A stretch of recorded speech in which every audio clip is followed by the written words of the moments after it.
Very good morning, students. I am your science teacher and today I will teach you science of class 8th. And today we continue chapter 5, combustion and flame. And today we do part 4th. See in the book. This is your science book, science of class 8th.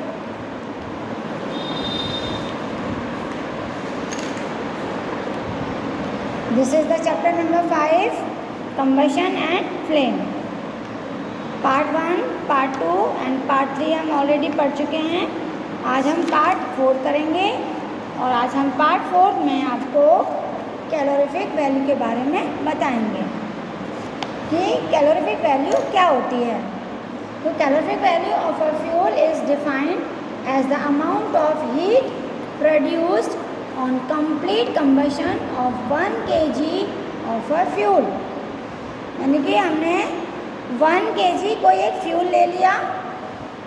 अब 1 kg fuel में उसमें से कितनी heat produce हो रही है, यानी कितनी हीट निकल रही है, तो उसे वो होती है हमारी the calorific value of a fuel.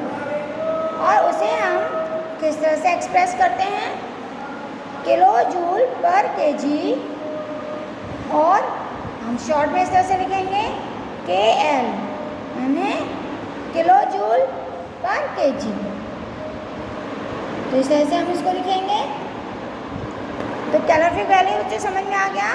यानी कि 1 kg फ्यूल जब पूरी तरह से वो जल जाता है, पूरी तरह से जब वो कंप्लीट जल चुका है, तो उसमें से जितनी हीट प्रोड्यूस हुई है उसे हम उस फ्यूल की कैलोरीफिक वैल्यू कहते हैं. और बच्चों ये कैलोरीफिक वैल्यू हर फ्यूल की अलग अलग होती है. जैसे fuel with high calorific value produce more heat, और जिस फ्यूल की कैलोरीफिक वैल्यू सबसे ज़्यादा होगी उसमें सबसे ज़्यादा हीट निकलेगी. And calorific value of some fuels are given below. अब देखिए नीचे कुछ कैलोरीफिक वैल्यू दी हुई है. When a fuel is burn, जब हम किसी फ्यूल को जलाते हैं, some of the energy produce is given off as waste heat. तो उसमें से कुछ एनर्जी निकलती है और कुछ वेस्ट होती है, which can not be used for cooking और अदर पर्पस.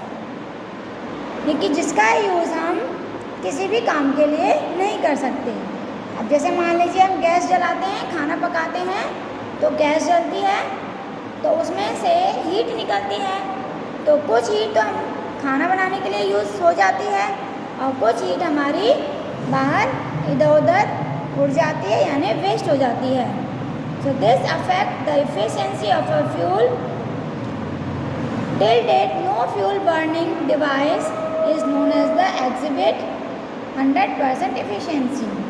तो आज के डेट में कोई भी फ्यूल इस तरह से नहीं है जो 100% एफिशिएंसी हो, यानी कि पूरी हीट यूज़ कर ली जाए. The energy of fuel can be converted into usable form of energy. और बच्चों जो फ्यूल में से जो एनर्जी प्रोड्यूस होती है, उस एनर्जी का यूज़ हम अलग अलग एनर्जी की फॉर्म में अलग अलग कामों के लिए यूज़ करते हैं. जैसे heat energy, mechanical energy etcetera. This conversion is done by energy conversion device. एक हीट मतलब जो एनर्जी हमें निकल रही है, एक एनर्जी से दूसरी एनर्जी में कन्वर्जन जो होता है वो एक डिवाइस की हेल्प से होता है. The following table gives the appreciate value of efficiency of some energy conversion devices.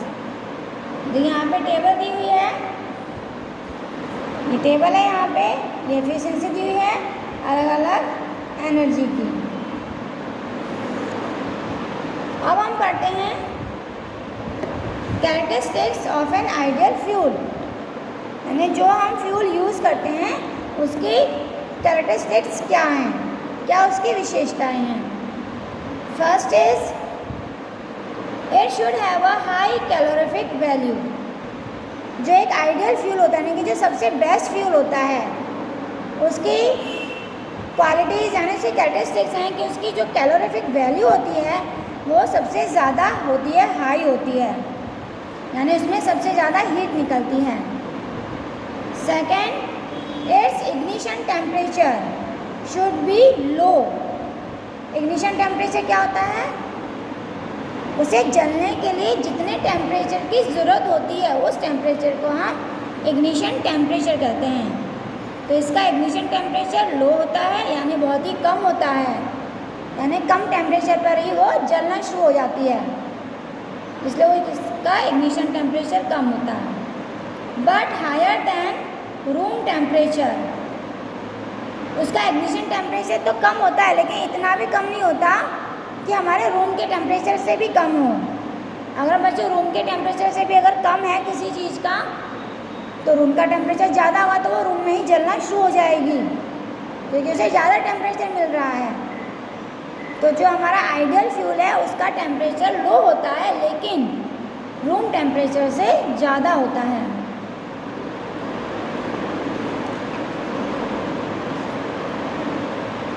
Next है third, it should be safe to handle, store and transport. और जो आइडियल फ्यूल होता है वो उसको हैंडल करना, स्टोर करना और एक जगह से दूसरी जगह ले जाना, वो सेफ रहता है। नेक्स्ट है fourth, it should have a moderate rate, यानी उसका जो रेट मॉडरेट रेट होता है जलने का, कंबशन यानी कि जो जलती है वो उसका, and should release the heat in a control manner, उसमें से जो हीट निकलती है वो कंट्रोल में रहती है। It should be available at reasonable price, और जो आइडियल फ्यूल है वो हमें सही सही प्राइस में मिल जाता है, यानी कि बहुत महंगा भी नहीं मिलता और बहुत ज़्यादा सस्ता भी नहीं होता, हम उसको ख़रीद सकते हैं। एंड ईज़िली अवेलेबल, और हर जगह हमें वो मिल जाता है। It should not cause pollution on burning, और जब हम उसे जलाते हैं तो उससे कोई भी पॉल्यूशन नहीं होता। तो जिस फ्यूल में बच्चों ये सभी क्वालिटीज़ होती हैं उस फ्यूल को हम क्या कहते हैं? Ideal fuel. समझ में आया आइडियल फ्यूल की क्या क्या क्वालिटीज़ होनी चाहिए? अगर ये सभी क्वालिटीज़ उस फ्यूल में हैं तो वो फ्यूल हमारा कैसा फ्यूल है? Ideal fuel. इसी तरह से impact of burning fuels on the environment, यानी कि जो फ्यूल जलता है उसका हमारे एनवायरनमेंट पर क्या असर होता है। अब जैसे देखिए, कुछ लोग हैं खाना बनाने के लिए चूल्हा जलाते हैं, तो चूल्हे में लकड़ी जलाते हैं, उपले जलाते हैं, कुछ अंगीठी जलाते हैं, जैसे कोयला जलाते हैं, और रोड पर जैसे ट्रांसपोर्ट ये व्हीकल चलते हैं तो उनमें क्या पेट्रोल और डीजल जलता है। तो ये सब जो फ्यूल जलता है उसका असर हमारे एनवायरनमेंट पर क्या होता है? The increasing energy consumption has harmful impact of the environment, यानी कि जो एनर्जी रिलीज़ हो रही है वो हमारे एनवायरनमेंट के लिए हार्मफुल होती है। The main impact due to the burning of fuel are as follows, और जो मेन असर होता है हमारे एनवायरनमेंट पर वो इस तरह है। Number 1, first point, burning of carbon containing fuels, ऐसा फ्यूल जिसके अंदर कार्बन प्रेजेंट होता है, जब हम उसे जलाते हैं तो उसमें रिलीज ऐश यानी राख निकलती है, यानी जलने के बाद वो राख बनता है। And 5 particles of unburned carbon in the air, ये फाइन 5 है बच्चों, 5 नहीं है, ये फाइन है, यानी फाइन पार्टिकल्स, यानी जो छोटे छोटे कार्बन के पार्टिकल्स होते हैं जो जल नहीं पाते वो हमारी एयर में मिक्स हो जाते हैं। So these fine particles called और वो जो कार्बन के बहुत छोटे छोटे, फाइन का मतलब है बहुत छोटे छोटे जो पार्टिकल्स होते हैं, उन्हें हम SPM यानी कि फुल फॉर्म है इसकी suspended particulate matter are dangerous pollutants, मतलब पॉल्यूशन फैलाने में डेंजरस होते हैं, यानी इनसे पॉल्यूशन फैलता है। नेक्स्ट है combustion of fuel add carbon dioxide.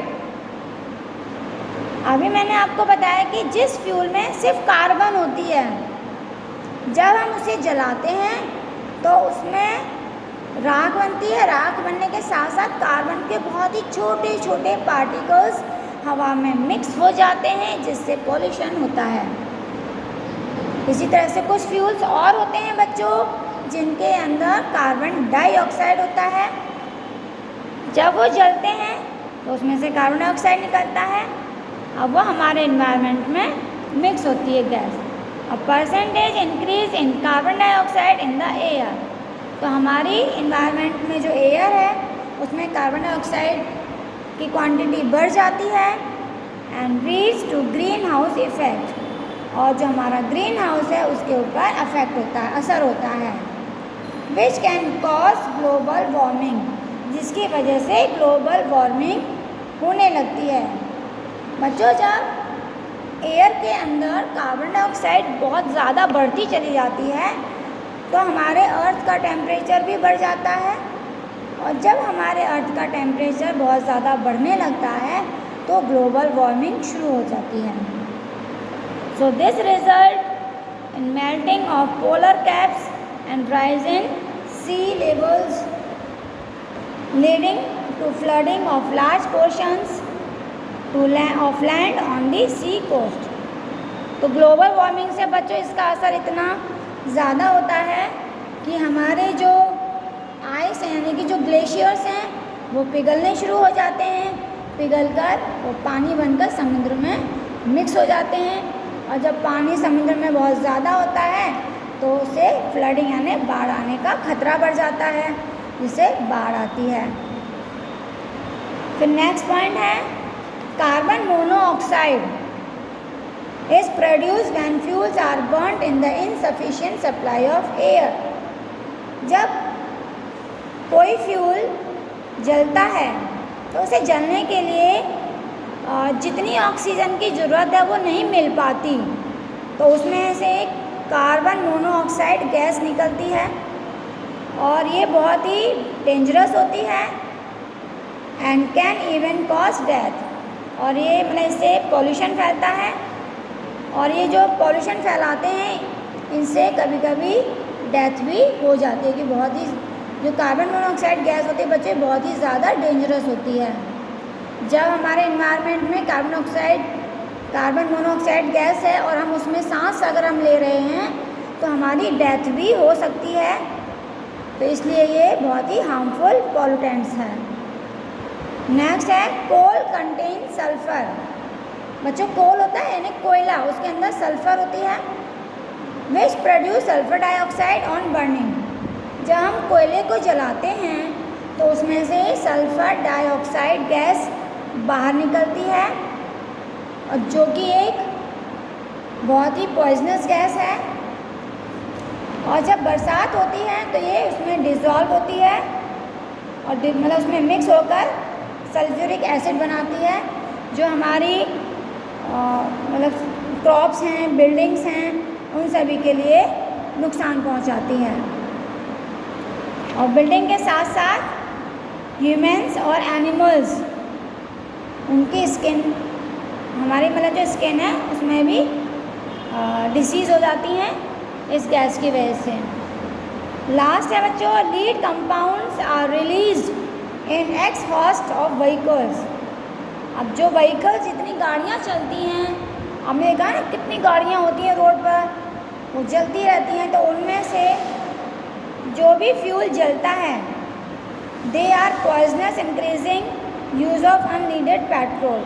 तो पेट्रोल जलने से जो स्मोक निकलता है उसमें भी बहुत सारी गैस होती हैं जो हमारे लिए हार्मफुल होती हैं, और वो सभी हमारे इन्वायरमेंट में मिक्स हो जाती हैं एयर में, और फिर वो एयर पोल्यूशन करती हैं और वो सभी के लिए नुकसानदायक होती हैं, यानी हार्मफुल होती हैं। तो इस तरह से बच्चों आपका ये चैप्टर कंप्लीट हुआ। अब इस चैप्टर को एक बार और रीड करेंगे। Thank you, have a nice day.